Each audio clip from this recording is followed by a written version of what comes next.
बिस्मिल्लाहिर्रहमानिर्रहीम बिस्मिल्लाहिर्रहमानिर्रहीम।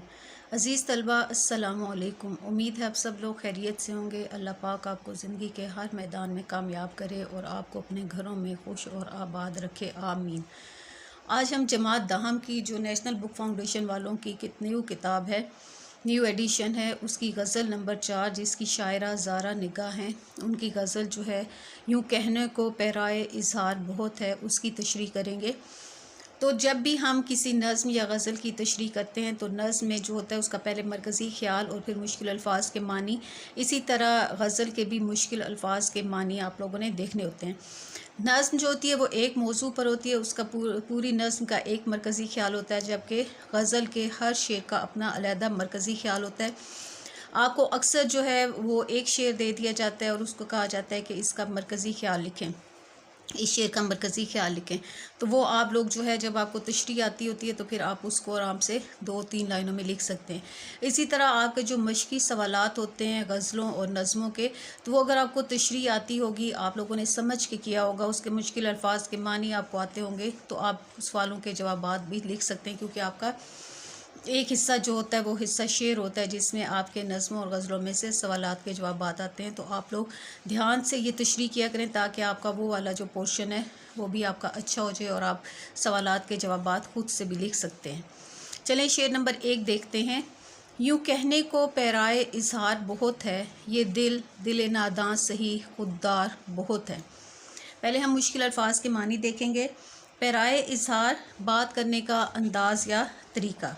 दिले नादान, नादान दिल, मासूम और सादा दिल या नासमझ दिल। खुददार, गैरतमंद, इज़्ज़त नफ्स का ख्याल रखने वाला। अब पहले हम ज़ारा निगाह का जो है थोड़ा सा शेरी तारुफ देख लेते हैं। आपको कोई भी जो है इस गज़ल का जो है शेर आएगा या बंद की सूरत में 2 अशार आएंगे, तो आपने पहले जो है वो ज़ारा निगाह का जो है किसी भी जो भी गज़ल में से आपको या नज़्म में से आता है, तो आपने पहले जो है वो शायर का तारुफ थोड़ा सा लिख देना होता है। तो ज़ारा निगाह का शुमार उर्दू अदब की मुमताज़ और मुनफरिद आवाज़ों में होता है। वो एक हसास दिल, मुशाहिदा करने वाली आँख और फ़िक्री गहराई रखने वाली शायरा हैं। उनकी शायरी जज्बात, फ़िक्र और निस्वानी शऊर तजर्बात और ज़िंदगी की तल्ख़ हकीकतों की तर्जमानी करती है।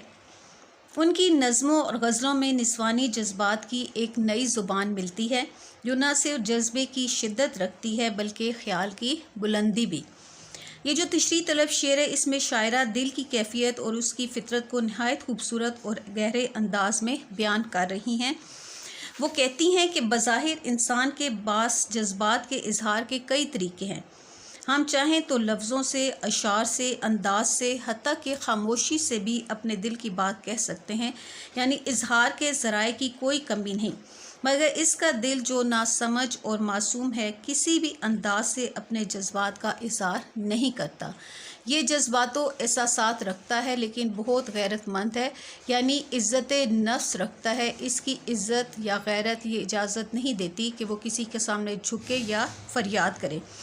ये अपनी कमज़ोरियों और दुखों को हर किसी के सामने आसानी से ज़ाहिर नहीं करना चाहते, चाहे जितना भी टूटा हो या तड़पा हो। दिल अगर खुददार हो तो अपनी बात कहने से गुरेज करता है। ये दिल भले नादान हो लेकिन अपनी अना या इज़्ज़त नफ्स पर समझौता नहीं करता। दिल की खुददारी ही उसके सुकून और वक़ार की असल वजह है। अहमद फराज ने भी दिल की खुददारी यूँ बयान की है। ये हवाले शेर है। आप लोग जो है हर जो तशरीह होती है शेर की, उसके साथ एक हवाले शेर लाजमी किया करें। अपनी तरफ से मैं कोशिश करती हूँ कि आपको आसान जो है हवाले शेर वो दूँ से रिलेटेड जो होते हैं, लेकिन आप लोगों ने लाजमी इसको याद करना है। चुपचाप अपनी आग में जलते रहो फराज, चुपचाप अपनी आग में जलते रहो फराज, दुनिया तो अर्ज़ दिल से बेआबरू करे। ये इसका हवाले शेर था, शेर नंबर 1 का। अब देखते हैं शेर नंबर 2। दीवानों को अब वुस्अते सहरा नहीं दरकार, वहशत के लिए साए दीवार बहुत है। दीवाने वो लोग होते हैं जो इश्क और जुनून में मुब्तला लोग होते हैं। वुस्अत का मतलब होता है कुशादगी, सहरा रेगिस्तान, दरकार ज़रूरत, वहशत जुनून, बेचैनी, घबराहट, परेशानी, साए दीवार, दीवार का साया। یہاں بھی آپ نے شروع میں جو ہے وہ زارا نگاہ کا جو شعری تعارف ہے وہ بتا دینا ہے کہ شاعرہ زارا نگاہ کا شمار اردو ادب کی ممتاز اور منفرد آوازوں میں ہوتا ہے۔ آگے اس کا جو میں نے آپ کو پہلے شعر سے پہلے جو ہے ان کی تشریح سے پہلے تعارف بتایا وہ آپ لوگوں نے دیکھ لینا ہے۔ یہ شعر جو ہے علامتی اور فکری نوعیت رکھتا ہے۔ شاعرہ دیوانوں سے ان لوگوں کی بات کر رہی ہے جو جذبے جنون یا عشق میں اس حد تک آگے نکل چکے ہوتے ہیں کہ ان کی عقل عام انسانی دائرے سے باہر ہو جاتی ہے۔ دیوانے عموماً کھلے آسمان، صحراؤں اور ویرانوں میں آزادی تلاش کرتے ہیں جہاں وہ اپنی وحشت یا جنون یا اضطراب کو آزاد چھوڑ سکیں۔ انہیں کسی ایک جگہ قرار نہیں آتا، وہ ہمیشہ بھٹکتے رہتے ہیں۔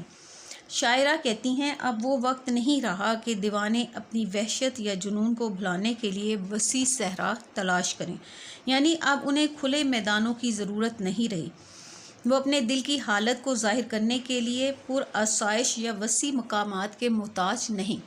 اب تو دیوانوں کی وحشت اتنی محدود ہو گئی ہے یا شاید حالات ایسے ہو گئے ہیں کہ ایک دیوار کا سایہ ہی ان کے جنون کی تسکین کے لیے کافی ہے۔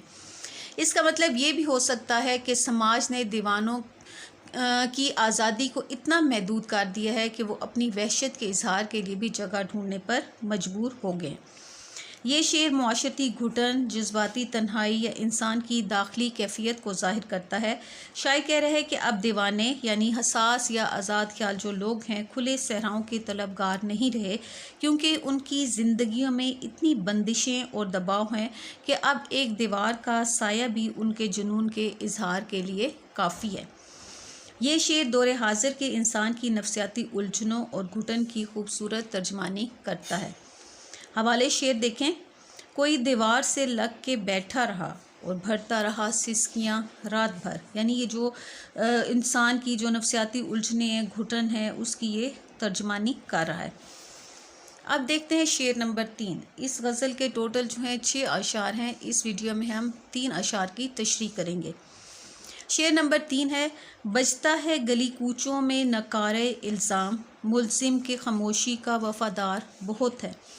نکارہ ہوتا ہے ڈھول، اعلان کرنے کے لیے جو ڈھول کا استعمال کیا جاتا ہے، یعنی اب تو جو ہے اسپیکر پہ اعلان کیے جاتے ہیں، لیکن پہلے جو ہوتا تھا کوئی اعلان کرنا ہوتا تھا تو ڈھول کا استعمال کیا جاتا تھا، اس کو نکارہ کہتے ہیں۔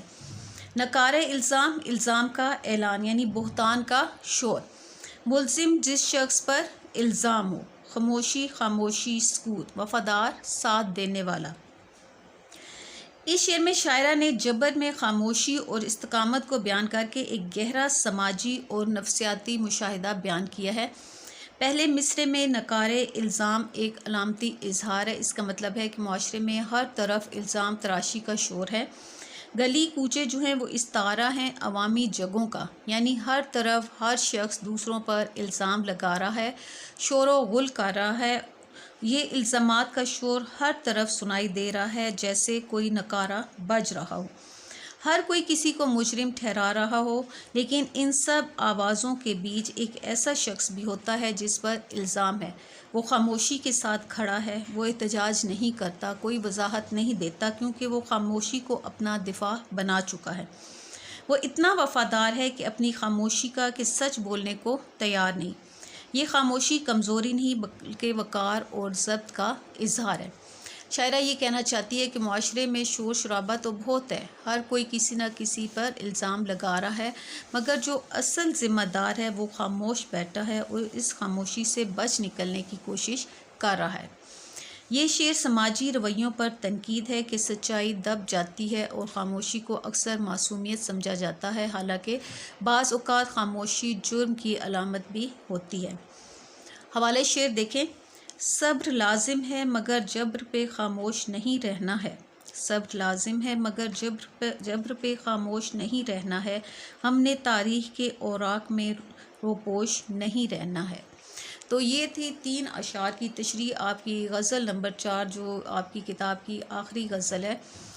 ٹوٹل آپ لوگوں کی 4 غزلیں ہیں، یہ ہم نے چوتھی غزل کی تشریح کی ہے۔ پہلی 3 غزلوں کی تشریحات بھی آپ کو میری ویڈیو میں میرے چینل سے مل جائیں گی، اور امید ہے آپ لوگوں کو آسانی سے سمجھ بھی آ جائے گی۔ اگر کسی بچے کو کوئی سمجھ نہ آئے تو وہ کمنٹ سیکشن میں مجھ سے پوچھ سکتا ہے۔